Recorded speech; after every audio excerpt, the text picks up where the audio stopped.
자, 종목명 현대바이오입니다. 현대바이오. 저희가 굉장히 애정하고 있는 기업 중에 하나가 되겠고요. 현대바이오 같은 경우는 말씀드린 지가 살짝 지나서 14일. 그때 마지막으로 말씀드렸고요.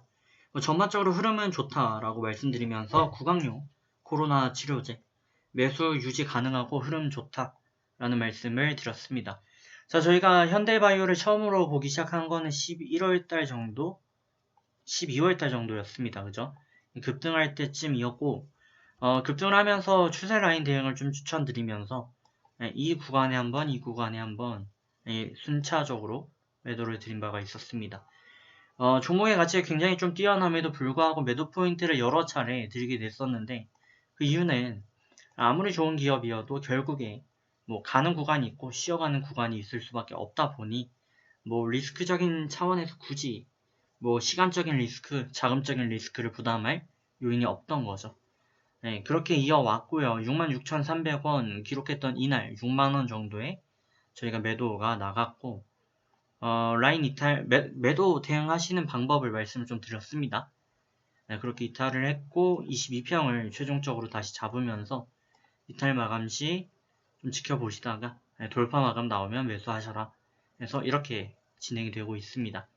자, 현대바이오 같은 경우는 당연히 이슈되는 거는 구강용 코로나 치료제 이 부분이 되겠고요. 뭐 지속적으로 말씀드리지만 구강용 코로나 치료제 같은 경우가 이슈가 될 수밖에 없는 건 결국에는 이제 먹는 약이라는 거죠. 지금 뭐 백신과 관련해서 진통이 굉장히 많은데 이거에 대해서 이제 진통이 많은 부분을 저희가 좀 캐보자면 한국은 이제 복제약 생산을 굉장히 잘하는 나라 중에 하나입니다. 네, 그런데 백신과 관련해서 굉장히 좀 예민하죠.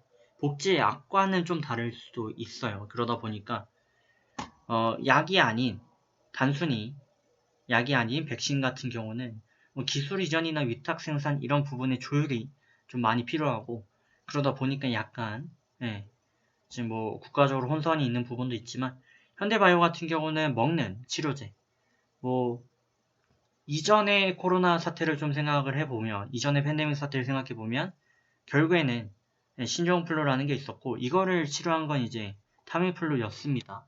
이걸 통해서 집단 면역 체제가 구성이 되었고 결국에는 사라졌는데 뭐 지금 같은 경우는 이제 백신으로 치료를 하겠다라고 하는데 이게 이제 연말까지 되면 어떻게 될지 모르는 거고요.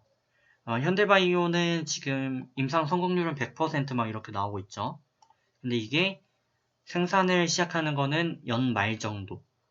그렇게 되면 뭐 타이밍이 좀 안 맞는 거 아닌가 하실 수 있는데 한국을 제외한 동남아나 뭐 해외 다른 나라들을 좀 생각하시면 또 상황이 다릅니다. 그죠? 한국 같은 경우는 뭐 콜드체인을 비롯해서 의료 체계들이 뭐 병원, 의사, 간호사 쭉 잘 형성이 되어 있지만 뭐 아프리카나 이런 나라들은 그런 게 없고요. 또 자금적인 여유도 없습니다. 빈국들은 그런 게 없죠. 그러다 보니까 결국에 이 코로나를 완전히 없애기 위해서는 전 세계 사람들이 모두 치료가 돼야 되는데 그 치료제 부분에 선두를 달리는 게 현대바이오고요. 그런 부분에서 봤을 때 결국 대중화적인 측면은 현대바이오가 조금 더 유력하고 이대로 흘러간다면 좀 더 지금도 뭐 싸다라고도 볼 수 있는 그런 흐름까지도 이어질 수 있겠다.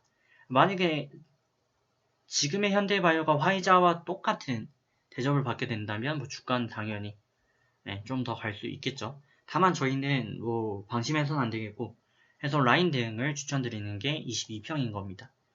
일본 기준 22평이고요. 이거 이탈 안 하면 계속 가져가 주시면 되겠습니다. 자, 좋은 결과 만들어 가시길 바라겠고요.